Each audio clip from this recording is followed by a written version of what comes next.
103వ జన్మదిన సందర్భంలో ఆయన ఈ దేశంలోనే ప్రపంచంలోనే ఏ రాజీవ్ గాంధీ ఆలోచన ఉండెనో 21st సెంచరీకి తీసుకురావాలనే ఆలోచనతో ఆర్థిక విధానంలో మార్పు తీసుకొచ్చారు కాబట్టి ఇవాళ హైదరాబాద్ కానీ బాంబే కానీ అన్ని రాష్ట్రాలలో అభివృద్ధి చెంది కేవలం పట్టణాలు కాదు గ్రామ స్థాయికి కూడా పోయిందంటే అది ఆయన విధానం ఆయన ఆలోచన చదువుకున్నటువంటి అన్ని భాషలో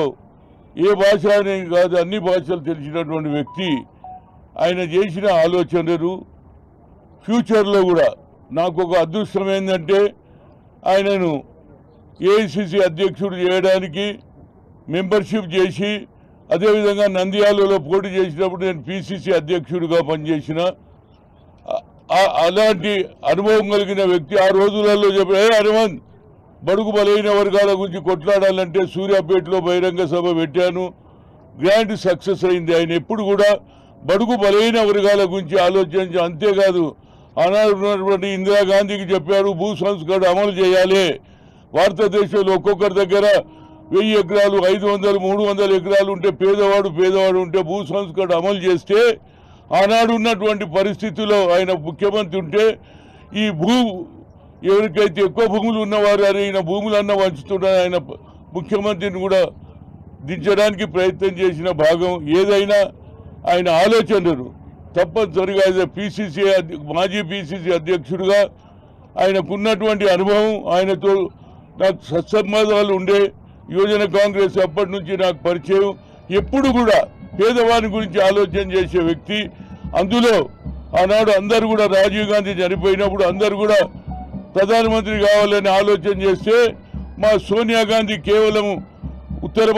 దక్షిణ ప్రాంతం నుంచి ఉన్న వ్యక్తి ఆర్థిక విధానాలు తెలుసు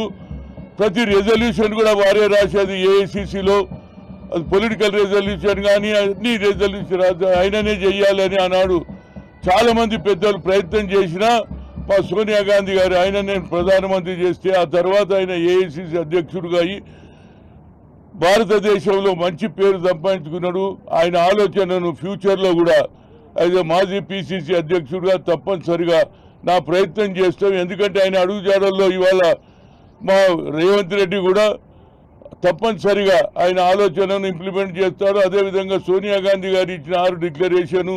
ఏవైతే వాగ్దానాలు చేసిండ్రో ఆ వాగ్దానాలు పూర్తి చేస్తాం కనుక పివి నరసింహారావు చిరకాలం జబ్ తక్ సూరజ్ చాంద్ रहेगा పివి నరసింహారావు रहेगा అని చెప్తున్నా వాళ్ళ కుటుంబ సభ్యులు ఇవాళ ఆయన జన్మదినం ప్రతి సంవత్సరం ఆయన జన్మదినం అది వర్ధంతి కూడా జరుపుకుంటూ ఆయన జ్ఞాపకాలు వచ్చే తరం వారు తెలుసుకొని మంచిగా చదువుకొని విద్యావంతులై ఈ భారతదేశానికి తోడ్పడాలని కోరుతున్నా.